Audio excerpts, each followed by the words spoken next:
Hello everyone, welcome to my channel NEET study area. हमने organism and population का part 1 complete करके upload कर दिया था। पार्ट 2 कंप्लीट करने जा रहे हैं, टेम्परेचर से स्टार्ट करेंगे। और अगर आपको मेरा कंटेंट पसंद आता है so please like, share and subscribe. तो टेम्परेचर के बारे में बात हो रही है। सो temperature is the most important ecologically relevant environmental factor.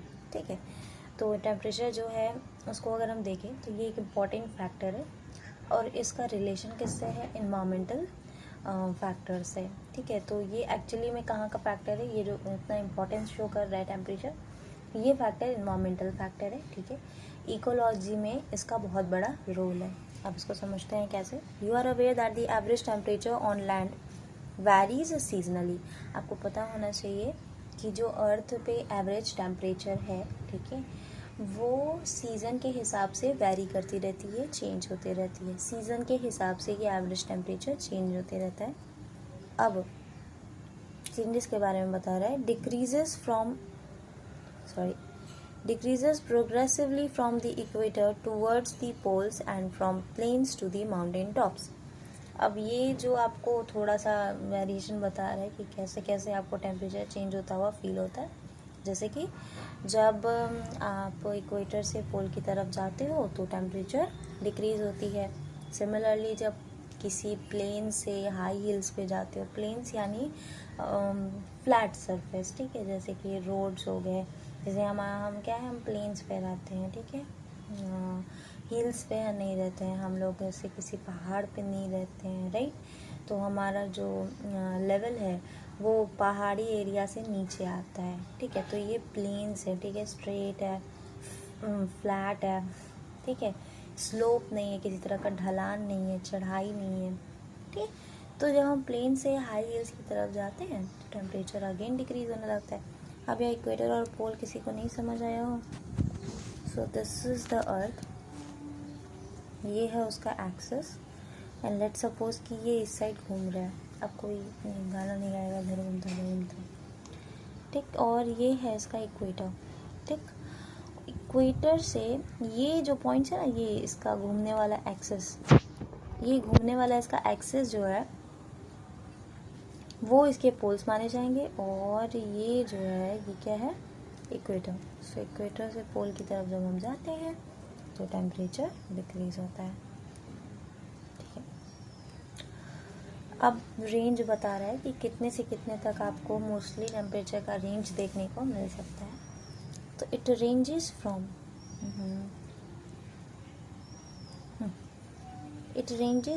sub-zero levels in polar areas and high altitudes to greater than 50 degree Celsius in tropical deserts। हाँ, इसका जो लेवल है, ठीक है, वो ज़ीरो से, पहले तो ये जान लीजिए कि पोलर एरियाज में हमेशा ज़ीरो के नीचे ही टेम्परेचर आपको मिलेगा, कभी ज़ीरो से ऊपर टेम्परेचर नहीं जाता है। इसीलिए सब ज़ीरो लेवल पोलर एरियाज में और हाई एल्टीट्यूड्स पे भी आपको बहुत कम टेम्परेचर जो है वो बहुत ही कम मिलेगा, बहुत कम मिलेगा। ठीक, हाई एल्टीट्यूड्स पे बहुत चढ़ाई करते जाएंगे तो बहुत ऊंचाई पे। उसके बाद बोला है, रेंज बता रहा था ना, तो अभी तो बता दिया कि सब ज़ीरो भी होता है। अब फिर बता रहा है कि ग्रेटर देन 50 डिग्री सेल्सियस भी हो सकता है temperature in tropical deserts in summer. तो ये जो ग्रेटर देन 50 डिग्री सेल्सियस का जो टेम्परेचर आपको दिख रहा है, ये आपको दिखता है समर में।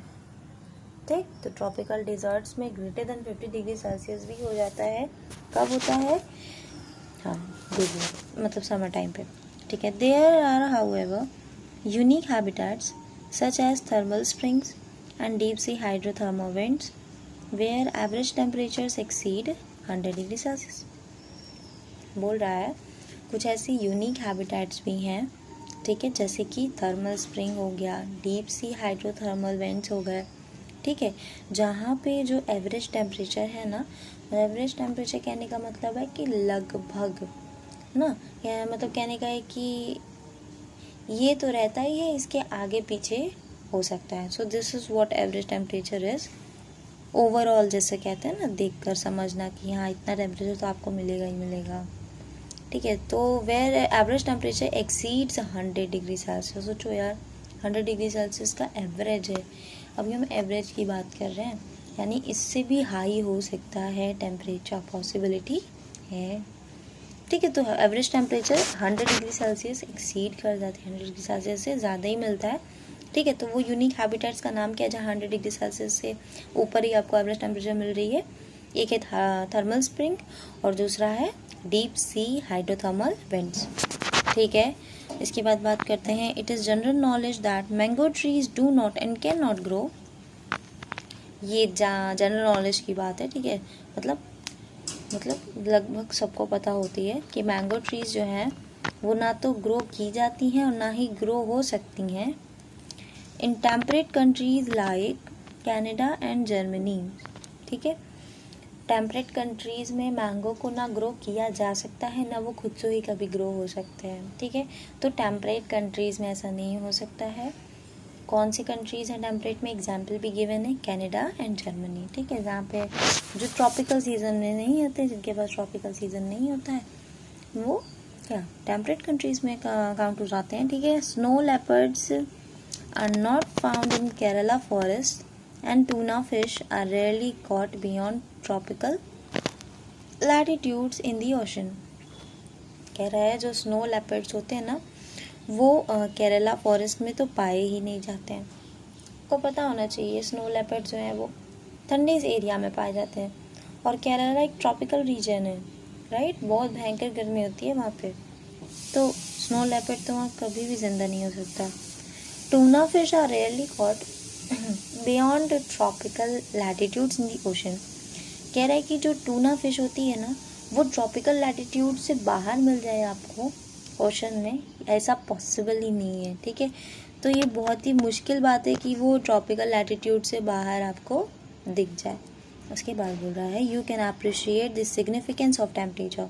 ठीक है, टेम्परेचर होने का, जो उसके होने की वजह से जो उसकी इम्पोर्टेंस है, जो वो एक सिग्निफिकेंट रोल प्ले करता है। सिग्निफिकेंट कहने का मतलब है कि हाँ कुछ तो है, ऐसा नहीं है कि ये बर्बाद है, टेम्परेचर फालतू चीज़ है, नहीं, उसका कुछ रोल है और ज़रूरी रोल है।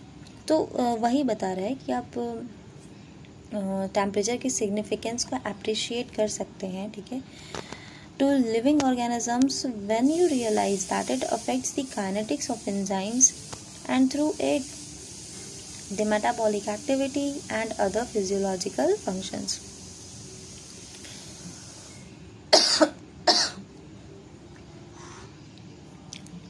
To living organisms when you realize that it affects the kinetics of enzymes। तो लिविंग ऑर्गेनिजम्स में इसका सिग्निफिकेंट रोल है। कैसे?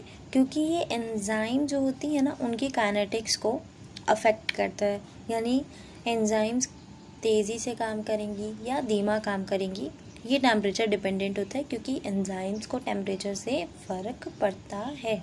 ठीक है, एंजाइम डिग्रेड भी हो सकती है और एंजाइम जो है वो स्टोर भी हो सकती है। आई होप आपने पढ़ा होगा कि जो ये बायोलॉजिकल मतलब ये जो एंजाइम्स है, ठीक है, ये लोग एक्चुअली में जब काम करते हैं तो अगर टेम्परेचर बहुत ज़्यादा हो जाता है, ठीक है, तो ये डिग्रेड कर जाते हैं, यानी ख़राब हो जाते हैं पूरी तरीके से। ठीक, लेकिन जब बहुत कम टेम्परेचर पे इनको लाया जाता है ना, जब टेम्परेचर बहुत कम कर दिया जाता है इनका जो मैक्सिमम पोटेंशियल होता है जिस टेम्परेचर पे, उससे तो ये जो है स्टोर्ड हो जाते हैं। ठीक है, तो ये दो कंडीशन आती है और इन दोनों ही कंडीशन में ये अच्छे से काम नहीं कर पाते हैं। ये समझिए एक तरीके से आउट हो जाते हैं। इनका जो काम है ना एंजाइम वाला, जो इनको करना चाहिए, जो इनकी एक्टिविटी होनी चाहिए, वो एक्टिविटी इनकी एकदम से स्टॉप हो जाती है। इसीलिए टेम्परेचर अफेक्ट करता है इनकी काइनेटिक्स को and through it the metabolic activity. Enzymes काम करेंगे तभी तो आपके मेटाबॉलिक एक्टिविटी भी तो चलेगी, तो मेटाबॉलिक एक्टिविटी भी इस तरीके से आपके शरीर में जो है अफेक्ट हो जाती है and other physiological functions of the organisms. अब मेटाबॉलिज्म पे फ़र्क पड़ रहा है तो दूसरे फिजियोलॉजिकल फंक्शंस पे भी असर पड़ेगा। ये तो सीधी सी बात है, हमारा पूरे शरीर काम कर रहा है क्योंकि हमें एनर्जी मिल रही है, मेटाबॉलिज्म चल रहा है। ठीक है, तो ये सब एंजाइम की ही तो देन है। तो एंजाइम्स जब ठीक से काम नहीं करेंगे तो बॉडी में कोई भी चीज़ ठीक से काम नहीं करेगी, और जब कुछ भी ठीक से काम नहीं करेगा तो बॉडी कहाँ से काम करेगी। A few organisms can tolerate and thrive in a wide range of temperatures.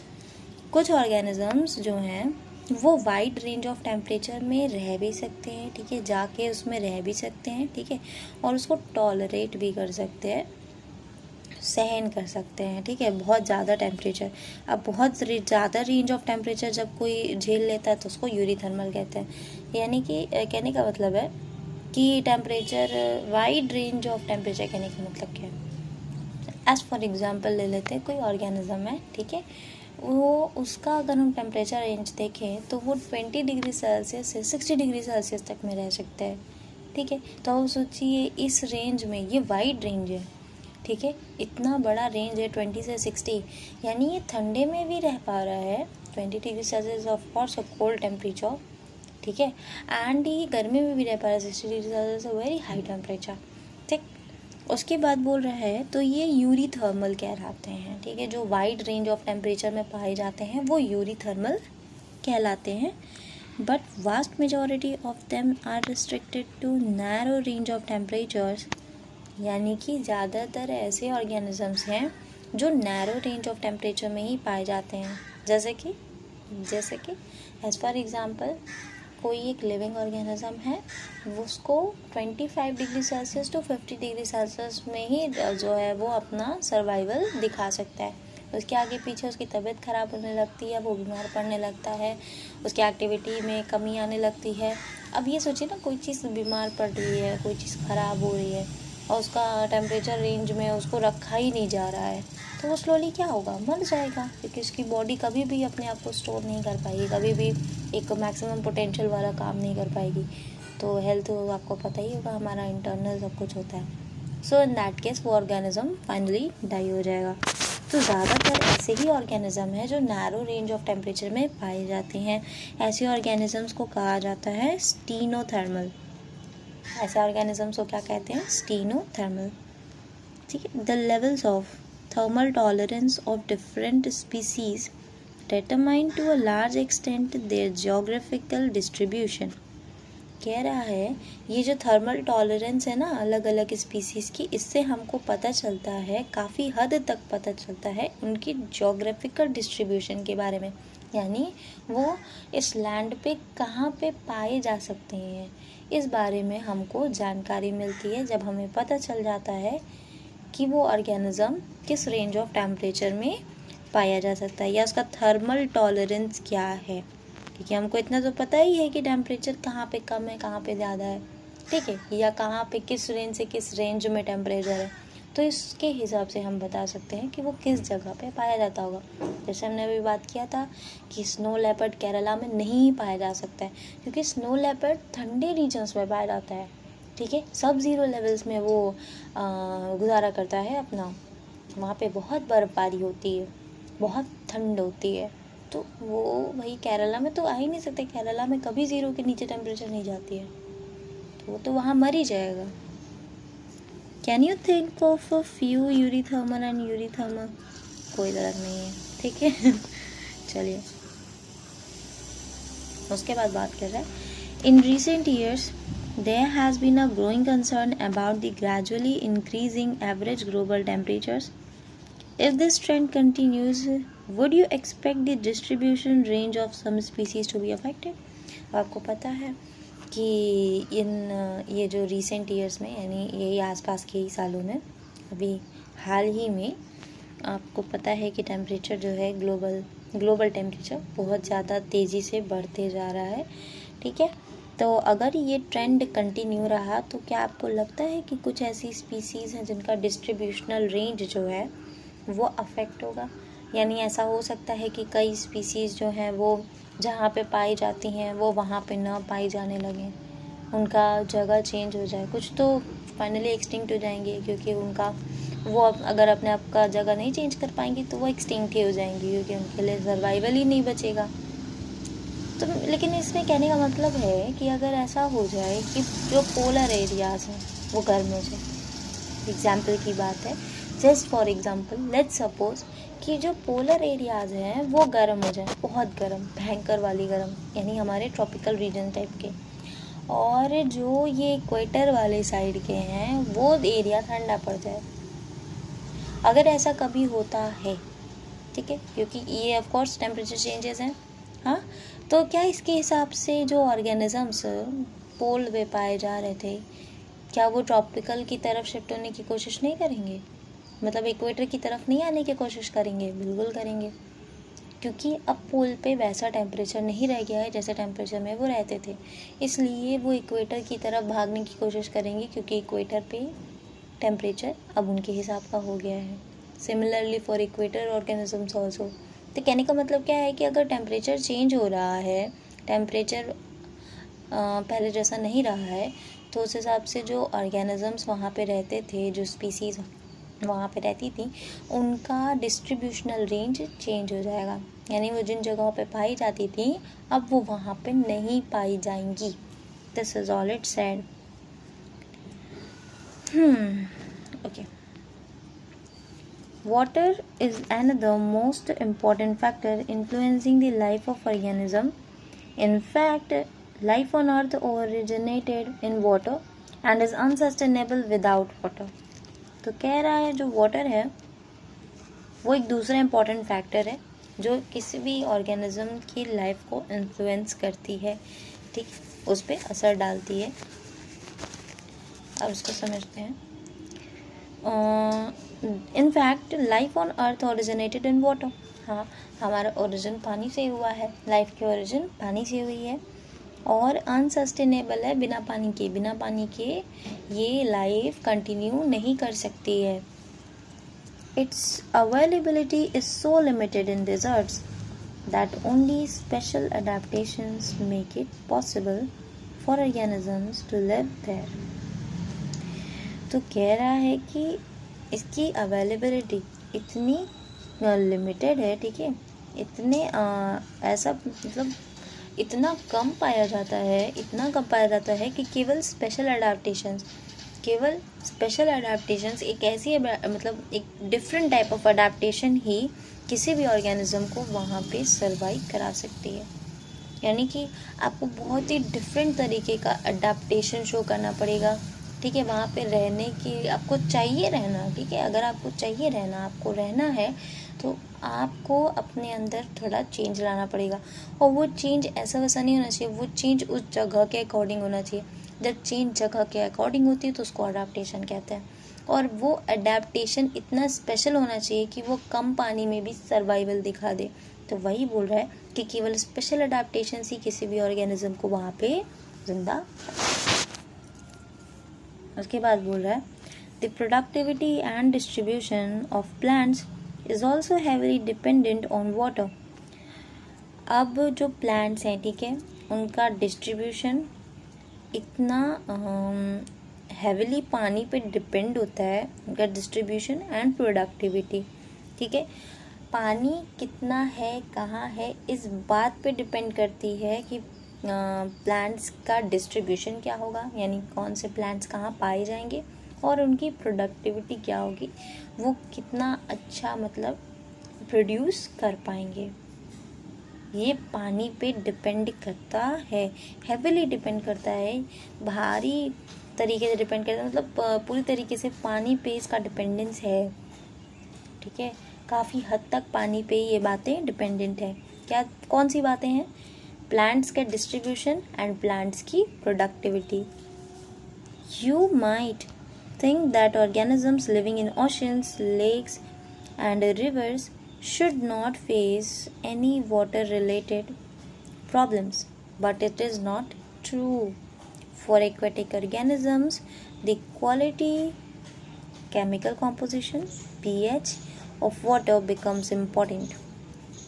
बोल रहा है कि आपको ऐसा लगता होगा कि जो ओशंस में रहते हैं जो ऑर्गेनिजम्स, ठीक है, चाहे ओशंस में हो गए, लेक्स में हो गए, रिवर्स में हो गए, मतलब जो एक्वेटिक है, वो तो कभी पानी से रिलेटेड प्रॉब्लम्स को फेस करते ही नहीं होंगे। मतलब उनके पास तो पानी ही पानी है, उनको पानी की क्या दिक्कत नहीं, ज़्यादा तो पैसे ही पैसे हैं, तुमको पैसे की क्या दिक्कत, ठीक है। सो ये ऐसा दिमाग तो इसके बारे में बात करना चाहता है कि ऐसा नहीं है, वो एक्वेटिक है माना, लेकिन ऐसा नहीं कि उनको वाटर रिलेटेड प्रॉब्लम्स होते ही नहीं है, उनको पानी से जुड़ी कोई समस्या उनको होती ही नहीं है।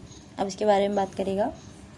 कि जो एक्वेटिक ऑर्गेनिजम्स होते हैं, ठीक है, उनमें जो क्वालिटी होती है ना पानी की, वो सबसे इम्पोर्टेंट बन जाती है। उनको पानी में ही रहना है, जैसे हमें हवा में रहनी है, तो हमें हवा में रहना है तो हमको हवा की क्वालिटी पे डिपेंड है ना कि हमारा कैसा हेल्थ होगा, हम किस तरीके से हम सरवाइव कर रहे हैं, कैसे नहीं। उसी तरीके से एक्वेटिक ऑर्गेनिजम्स जो हैं वो पानी उनके पास है, लेकिन वो अब पानी की क्वालिटी पे डिपेंड करते हैं। हमारे पास एयर है, लेकिन एयर की क्वालिटी भी तो मैटर करती है। एयर में क्या कितना है, तभी तो हम सांस ले पाएंगे। उसी हिसाब से जो एक्वेटिक है उनके लिए पानी की क्वालिटी मैटर करती है। पानी की क्वालिटी में आपको बताया है 2 बातें, केमिकल कॉम्पोजिशन एंड पीएच। ठीक, इन 2 चीज़ों को लेकर बात होगी। The salt concentration measured as salinity in parts per thousand is less than 5 in inland waters, 30 to 35 in the sea and greater than 100 in some hypersaline lagoons. तो जो salt का concentration होता है, ठीक है, उसको सैलिनिटी में किस तरीके से मेज़र किया जाता है, पार्ट्स पर 1000 में। ठीक है, ppm होता है पार्ट्स पर मिलियन, ये है पार्ट्स पर 1000। पर 1000 में हम देखेंगे कितने पार्ट्स होते हैं, तो पार्ट्स पर 1000 में इसका मेज़रमेंट होता है। तो जो सॉल्ट की कॉन्सेंट्रेशन होती है ना, वो 5 से भी कम होती है इनलैंड वाटर्स में। यानी कि जब लैंड के बीच में ही कहीं पे पानी होता है ना, तो उसमें जो सॉल्ट का कॉन्सेंट्रेशन है वो लेस देन 5। अब ये 5 के आगे पीपीटी आप खुद से लगा लीजिएगा, पीपीटी कह रही हूँ, वही पार्ट्स पर 1000। ठीक है, तो पार्ट्स पर 1000 खुद से लगाने जाना है। तो लेस देन 5 होगा किसमें, इनलैंड वाटर्स में। ठीक है, 30 to 35 होता है सी में, समुद्र में। ग्रेटर देन 100 होती है, सॉल्ट की कॉन्सेंट्रेशन की बात हो रही है, ग्रेटर देन 100 होती है हाइपर सलाइन लगून्स में। ठीक है, तो कुछ हाइपर सलाइन लगून्स में ग्रेटर देन 100 पाया जाता है। तो ये आपको कुछ वैल्यू बता दिया, इसके क्वेश्चन आते हैं।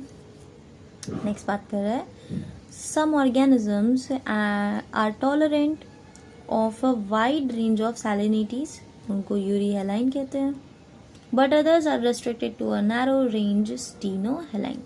तो इसमें बोला है कि कुछ ऑर्गेनिजम्स होते हैं जो wide range of salinities, wide range अभी बताया था ना, हाँ, तो बहुत ज़्यादा हद तक जो है सैलिनिटीज को झेल सकते हैं, टॉलरेट कर सकते हैं, उनको यूरिहेलाइन कहा जाता है। लेकिन जो बाकी लोग हैं वो नैरो रेंज में ही पाए जाते हैं, तो उनको स्टीनोहेलाइन कहा जाता है। उसके बाद बोल रहा है कि many fresh water animals can not live for long in sea water and vice versa because of the osmotic problems they would face. अब जो बहुत सारे फ्रेश वाटर एनिमल्स हैं वो ज़्यादा समय तक सी वाटर में नहीं पाए जा सकते हैं, और इसी का ठीक उल्टा भी है, क्योंकि ऑस्मोटिक प्रेशर, जो ऑस्मोटिक प्रॉब्लम्स आती है ना उनमें, उसकी वजह से वो लोग नहीं कर पाते हैं। तो अब ऑस्मोटिक प्रॉब्लम्स अगर किसी को नहीं समझ आया हो, सो ये उससे रिलेटेड है, जैसे कि आइसोटोनिक हो गया, ठीक है, हाँ, हाइपरटोनिक हो गया, हाइपोटोनिक हो गया, तो सॉल्यूशन के कॉन्सेंट्रेशन को शो करता है ना। हाँ, तो नहीं, हमने रेजन डाला हुआ था, हाइपरटोनिक था, हाइपोटोनिक था, तो उसमें रेजन की अलग अलग पता चला, आइसो का मतलब सेम हो गया कॉन्सेंट्रेशन। तो ये ऑस्मोटिक प्रॉब्लम्स हैं जिनको वो फेस करेंगे। जैसे कि कोई फ्रेश वाटर का है, ठीक है, उसके आसपास सैलिनिटी बहुत कम है, उसको हमने सी वाटर में डाल दिया, सलाइन बढ़ गया, कॉन्सेंट्रेशन बढ़ गई, बाहर का कॉन्सेंट्रेशन हाई है, अंदर का कॉन्सेंट्रेशन कम है, तो ऑर्गेनिज्म क्या होगा, जो फ्रेश वाटर से सी वाटर में गया है वो तो श्रिंक हो जाएगा ना, तो ये ऑस्मोटिक प्रॉब्लम उसको आएगी। अब वो तो लिविंग ऑर्गेनिज्म है, वो श्रिंक और ये सब तो बर्दाश्त नहीं कर पाएगा ना, उसकी बॉडी में से तो हर वक्त जो है इसी तरीके से निकलते ही रहेगा, वो कभी एब्जॉर्ब कर ही नहीं पाएगा। What I mean is to say कि जैसे हम नहीं रह सकते हैं, ठीक है, ज़्यादा समय तक, पानी में, आपको पता होगा आपका उंगलियां ऐसे श्रिंक हो जाती हैं, देखा होगा, अजीब सा ऐसे ऐसे बन जाता है उंगलियों पे ज़्यादा देर तक पानी में रहने से, या कभी ऐसा लगता है कि स्वेलअप हो गई है, पूरा स्किन फूल गया हो जैसे। ओके, नेक्स्ट पढ़ते हैं light. Since plants produce food through photosynthesis, a process which is only possible when sunlight is available as a source of energy, we can quickly understand the importance of light for living organisms, particularly autotrophs.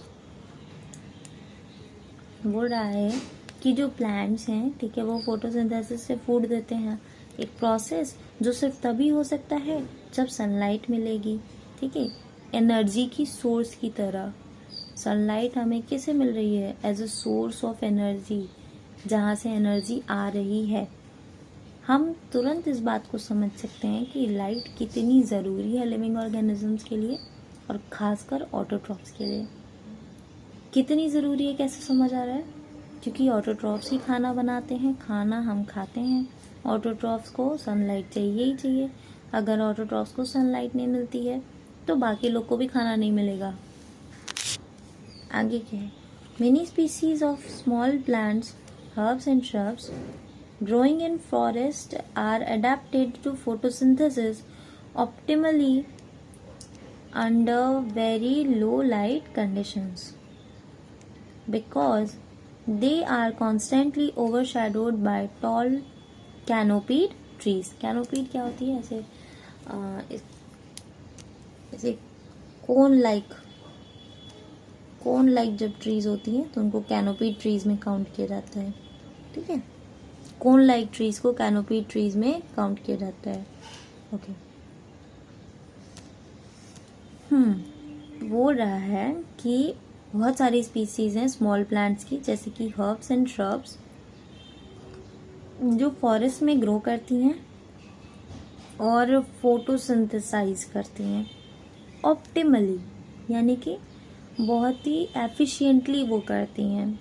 कैसे? ठीक है, under very low light conditions, बहुत ही कम light उनको मिलती है, उसी light में वो अपना बेस्ट से बेस्ट देने की कोशिश करती हैं। ऐसा अडेप्टेशन हर्ब्स एंड श्रब्स में होता है। अब ऐसा क्यों है? क्योंकि उनके ऊपर हमेशा बड़े बड़े ट्रीज, जो कैनोपी ट्रीज हैं, ठीक है, हाँ, वो हमेशा एक छाया, मतलब उनके ऊपर डाले रहते हैं, वो हमेशा उनसे छाया पाती रहती हैं। अब भाई प्लांट्स को तुम छाया दोगे तो उस पर धूप कब पड़ेगी, और जब धूप नहीं पड़ेगी तो वो आगे काम कैसे करेगी? तो इसलिए ये क्योंकि हर वक्त ये छाए में रहते हैं, तो जो भी थोड़ा बहुत सूरज का अमाउंट जो भी मिलता है, थोड़ा बहुत लाइट मिलती है, उसी में वो अपना बेस्ट से बेस्ट देने की कोशिश करते हैं। फाइन, तो यही कारण है कि क्यों ऐसा एडाप्टेशन इनको करना पड़ा। रीजन समझ आया? आगे बोल रहा है, many plants are also dependent on sunlight to meet their photoperiodic requirement for flowering. बोल रहा है कि बहुत सारे प्लांट्स हैं जो सनलाइट पर भी डिपेंड करते हैं to meet their photoperiodic requirement for flowering. आपको शायद पता होगा कि कुछ फ्लावर्स जो होते हैं ना, वो सनलाइट पे डिपेंड करते हैं अपनी फ्लावरिंग को लेकर। कुछ ऐसे प्लांट्स होते हैं, ठीक है, कि इतने से इतना रहेगा।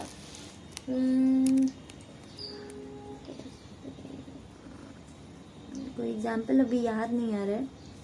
एक चीज़ है कि आपने देखा होगा कि जो सनफ्लावर होता है ना, उसकी डायरेक्शन हमेशा क्या होती है? सन की तरफ होती है। शायद आपने देखा होगा, पढ़ाया भी जाता है। लेकिन यहाँ पे बात हो रही है कि फ्लावरिंग के लिए उनको फोटो पीरियोडिक होता है।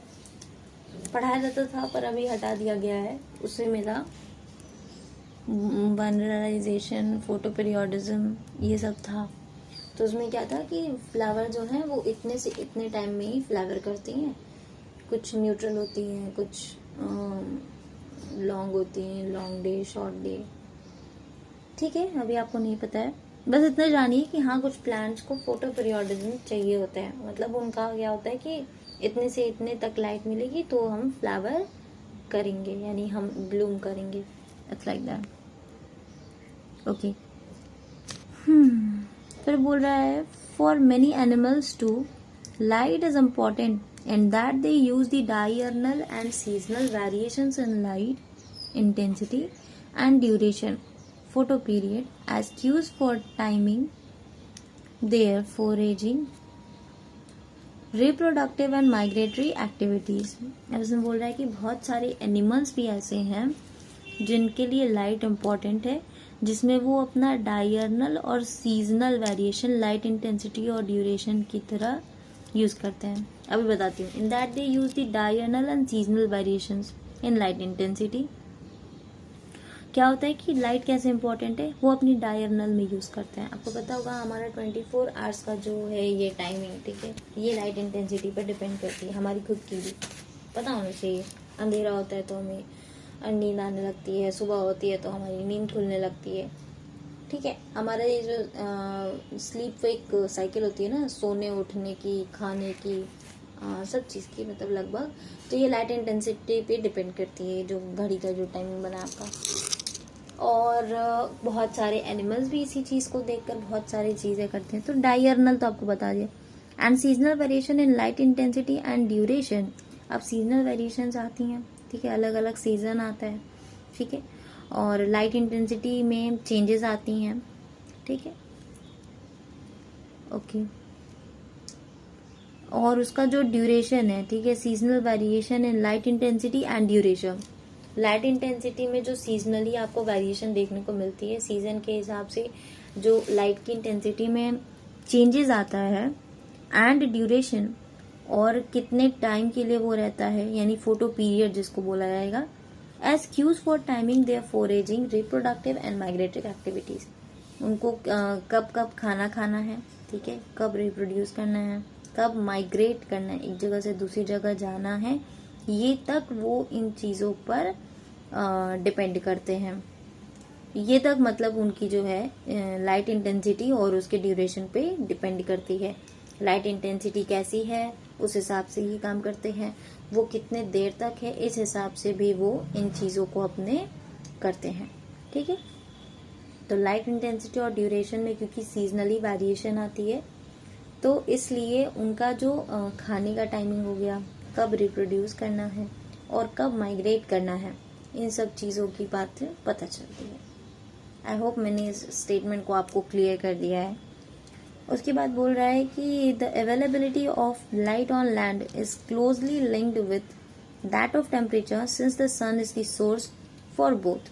अब बोल रहा है कि लाइट की जो अवेलेबिलिटी है ना लैंड पे, वो क्लोजली लिंक्ड है विद दैट ऑफ टेम्परेचर, यानी जो लाइट लैंड पर मिल रही है उसी के साथ टेम्परेचर का भी नाता है, क्योंकि सन जो है वो दोनों का ही सोर्स है, यानी सन आपको लाइट भी देती है तो टेम्परेचर भी देती है।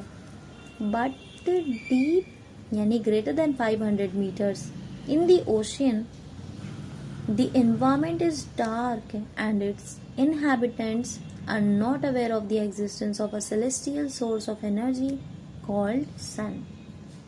यानी कि अगर हम ग्रेटर देन 500 मीटर से नीचे जाते हैं तो वहाँ का जो इन्वायरमेंट है वो डार्क है, अंधेरा है वहाँ पे, और वहाँ के जो रहने वाले हैं ना उनको बिल्कुल भी आइडिया नहीं कि कोई सेलेस्टियल सोर्स ऑफ एनर्जी भी है जिसको हम सन कहते हैं, ठीक है। सेलेस्टियल बॉडी, हाँ, स्पेस में पाई जाने वाली सेलेस्टियल बॉडी, और जो सन मतलब और जो लाइट और टेम्परेचर देती है, तो उनको इस बारे में कोई आइडिया नहीं, क्योंकि उन्होंने कभी देखा ही नहीं है। What then is their source of energy, इसकी हमें कोई चर्चा नहीं करनी है, it is not needed here. आगे बोल रहे the spectral quality of solar radiation is also important for life. तो सोलर रेडिएशन की क्या स्पेक्ट्रल क्वालिटी है? स्पेक्ट्रल क्वालिटी कहने का मतलब है किस किस तरह की वेव्स उसमें इन्वॉल्व हैं, कितनी यूवी है, कितनी गामा है, ठीक है, इस चीज पे। तो ये स्पेक्ट्रल क्वालिटी भी सोलर रेडिएशन की डिपेंड करती है कि कैसी लाइफ होगी। फिर बोल रहा है जो यूवी कंपोनेंट है ना स्पेक्ट्रम का, वो बहुत सारे ऑर्गेनिजम्स के लिए हार्मफुल है, which not all the color component of the visible spectrum while not all the color component of the visible spectrum are available for marine plants living at different depths of the ocean.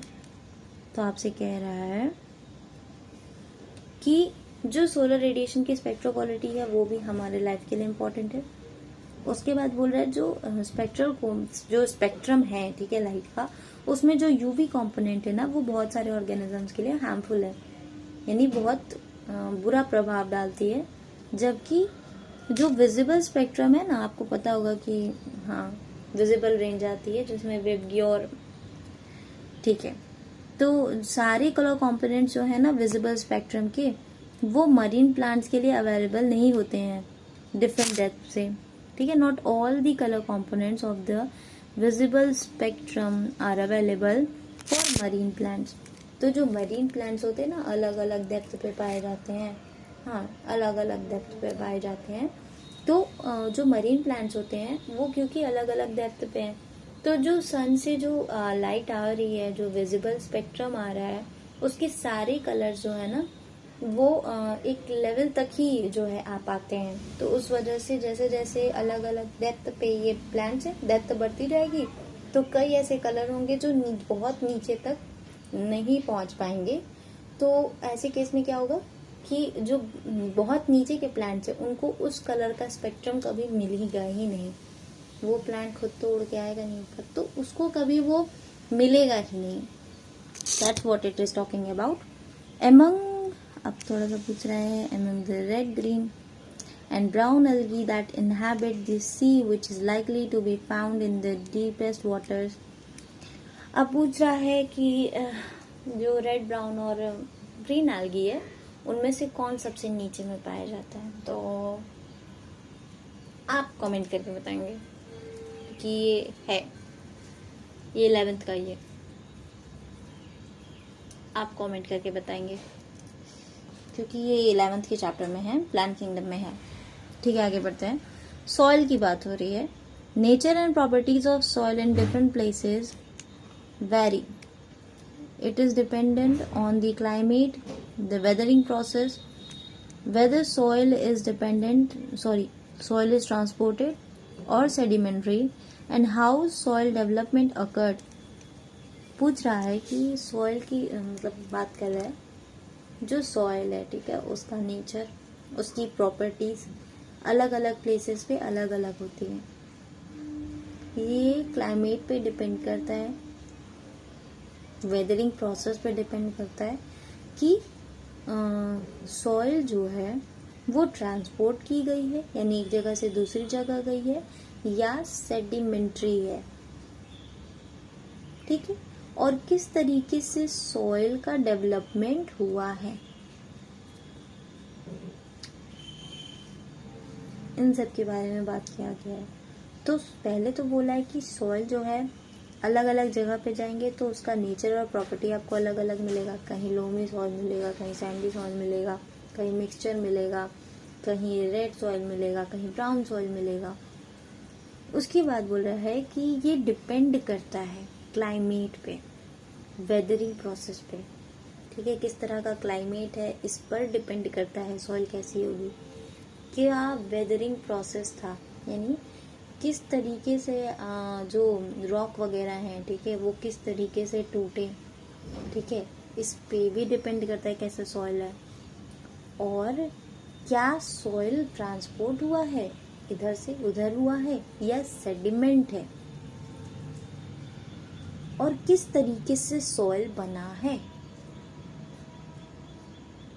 ठीक है, soil किस तरीके से बना है, इन सब बातों पर डिपेंड करता है सॉइल कैसी होगी। आगे बात कर रहा है, various characteristics of the soil such as soil composition, grain size and aggregation determine the percolation and water holding capacity of the soils. बोल रहा है कि जो वेरियस कैरेक्टरिस्टिक है ना सॉइल की, हाँ उसकी जो अलग अलग विशेषताएं हैं ढेर सारी, जैसे कि सॉइल कॉम्पोजिशन, यानी सॉइल किन किन चीज़ों से बना है, उसके जो पार्टिकल्स हैं उसका क्या साइज है, ठीक है। एंड एग्रीगेशन, यानी कितना वो बंध के रह सकता है, कितना मतलब उसमें ज़्यादा स्पेसेस होती हैं, मतलब एयर कैविटीज ज़्यादा बनती हैं, कम बनती हैं, ये चीज़। Determine the percolation and water holding capacity. Percolation क्या होता है कि कितने टाइम में कितना पानी नीचे पहुंच जा रहा है, this is what percolation is. And water holding capacity of the soils, और यही सब बातें डिटरमाइन करती हैं कि कितना पानी उसमें रुकेगा और कितना पानी नीचे चला जाएगा। क्योंकि अगर वाटर होल्ड रहेगी सॉइल में तभी तो सॉइल ड्राई नहीं होगा। सॉइल ड्राई नहीं होगा, रूट्स को अच्छी खासी मॉइस्चर मिलती रहेंगी। साथ ही इतना स्पेस होना चाहिए, या सॉइल इतनी भुरभुरी टाइप की होनी चाहिए, या इतना एयर कैविटीज फॉर्म्ड होना चाहिए जिससे जो रूट्स हैं उनको भी सांस लेने में दिक्कत ना हो, माइक्रोब्स अच्छे से जिंदा रह सके, तभी तो वो लोग काम करेंगे। तो यही सब बातें यहाँ पे की जा रही है। ओके, फिर बोल रहा है these characteristics along with parameters such as pH, mineral composition and topography determine to a large extent the vegetation in any area। इसने कहा है कि जो ये कैरेक्टरिस्टिक्स है ना along with parameters जैसे कि pH, mineral composition and topography, ठीक है, किन किन बातों को बोला है, pH को, मिनरल कॉम्पोजिशन को एंड टोपोग्राफी, ठीक है। हाँ, determine to a large extent the vegetation in any area, किसी भी एरिया में किस तरह का वेजिटेशन पाया जाएगा, ये बातें इनसे डिसाइड होती है। सो एक बार और स्टेटमेंट को समझ लेते हैं कि दीज कैरेक्टरिस्टिक्स, अब ये जो आपने इतनी सारी रामकथा पढ़ी है इसमें से जो विशेषताएं आपको दिखी, अलॉन्ग विथ पैरामीटर्स जैसे कि पीएच हो गया, मिनरल कॉम्पोजिशन हो गया एंड टोपोग्राफी हो गया, ये सारी बातें जब हम एक साथ देखते हैं तो हमें पता चलता है कि किसी भी एरिया में किस तरह का वेजिटेशन पाया जाएगा। तो सॉइल पे ही तो डिपेंड करती है वेजिटेशन। अरे भाई, बाकी वेदर वगैरह का बात अभी छोड़ो, सॉइल पे भी तो डिपेंड करती है। तो सॉइल से भी हमें समझ आता है कि किस तरह का वेजिटेशन वहाँ पाया जाएगा। तो हम अगर सॉइल की विशेषताएं जान जाएं, जैसे कि अभी हमने ऊपर बात किया कितना पानी रोकेगा कितना नहीं, और ये किस बातें पर डिपेंड करती है, ग्रेन साइज हो गया, उसकी एग्रीगेशन होगी, ठीक है, ये सब बातों पे डिपेंड करा था। तो कहने का मतलब है कि ऊपर की जो बातें हैं वो तो उसकी विशेषताएं को शो किया, और कुछ अभी हमने ये पैरामीटर्स जान लिया जिनको हम जान के ये समझ सकते हैं कि किस तरह की वेजिटेशन यहाँ पे अलाउ करेगा ये। ओके, तो पैरामीटर्स याद रखिएगा कि हमने हाँ सॉइल की क्या क्या पैरामीटर्स थी जिनसे वेजिटेशन पता चली। तो सॉइल के पैरामीटर्स में आ गए पीएच हो गया, मिनरल कॉम्पोजिशन हो गया एंड टोपोग्राफी हो गई। उसके बाद बोल रहा है this in turn dictates the type of animal that can be supported. अब फिर अब वेजिटेशन क्योंकि वहां पे समझ आ गया, उसी हिसाब से तो फिर वहां के एनिमल्स भी होंगे, क्योंकि वो जिस तरह का खाना खाएंगे वो वहीं पे तो सरवाइव कर पाएंगे। तो उसी के बारे में बात हो रही है कि अब आपको क्योंकि पता चल गया है कि किस तरीके के यहाँ पे वेजिटेशन होंगे, आपको ये आराम से समझ आ जाएगा कि किस तरह के एनिमल्स जो हैं वो यहाँ पे सपोर्टेड होंगे। Similarly, in the aquatic environment, the sediment characteristics often determine the type of benthic animals that can thrive there. इसी तरीके से मतलब सिमिलरली एक्वेटिक एनवायरनमेंट में भी जो सेडिमेंट कैरेक्टरिस्टिक होती है ना, हाँ, जो नीचे बॉटम पे जो ऐसे लेयर बिछी रहती है, ठीक है, सेडिमेंट बना हुआ है नीचे बॉटम पे, उसकी भी जो विशेषताएं होती हैं वो भी इस बात को डिटरमाइन करती हैं कि किस तरह के बेंथिक एनिमल जो हैं वो वहां पर रह सकते हैं, ठीक है। तो वही बात कह रहा है कि एक्वेटिक एनवायरनमेंट में भी यही चीजें लागू होती हैं, हाँ, हवा और पानी, इतनी सी बात है। हाँ, लेकिन बात यही है कि जैसा सॉइल वैसा वेजिटेशन, जैसा वेजिटेशन वैसे animals. Got it? Okay. So I hope कि आपको ये अब तक का मेरा एक्सप्लेनेशन समझ में आया होगा। अगर कोई भी लाइन होती है जो आपको नहीं समझ आई है, प्लीज़ कमेंट में उस स्पेसिफिक लाइन को आप लिखकर मुझसे पूछ सकते हैं। मैं पूरी कोशिश करूंगी कि आपके डाउट को उसी कमेंट में रिप्लाई करके इजीली एक्सप्लेन कर सकूं। अगर नहीं कर पाती हूँ तो किसी ना किसी वीडियो में मैं ज़रूर से उस स्टेटमेंट को क्लैरिफाई कर दूंगी, ठीक है। तो प्लीज़ मेरे चैनल को सब्सक्राइब कीजिएगा सो दैट मेरे वीडियोस की नोटिफिकेशन आपके पास इजीली पहुंच जाए और आप कोई भी मेरे वीडियोस मिस ना करें इफ़ मेरा कंटेंट, मेरे एक्सप्लेनेशंस आपको समझ आते हैं। ऑल्सो अगर कोई चीज़ है जो आपको नहीं समझ आती है तो बेझिझक कमेंट में बताइए, क्योंकि जब तक मुझे पता नहीं चलेगा कि आपको क्या चीज़ें हैं जो मैं नहीं समझा पा रही हूँ, हो सकता है कि क्योंकि ये लाइव इंटरेक्शन नहीं है इसलिए मुझे कोई भी चीज़ें समझ नहीं आ रही हैं। हो सकता है मुझे काफ़ी बातें नहीं पता है कि आपको ये चीज़ नहीं समझ आ रही है, इसलिए मैं अपना बेस्ट ट्राई तो कर रही हूँ कि आपको समझ आ जाए। बट इफ नहीं आती है तो आपको बेझिझक कमेंट में वो पूछ लेना चाहिए, क्योंकि आपकी आइडेंटिटी तो वैसे भी रिवील नहीं हो रही है। Anyways, thanks for watching.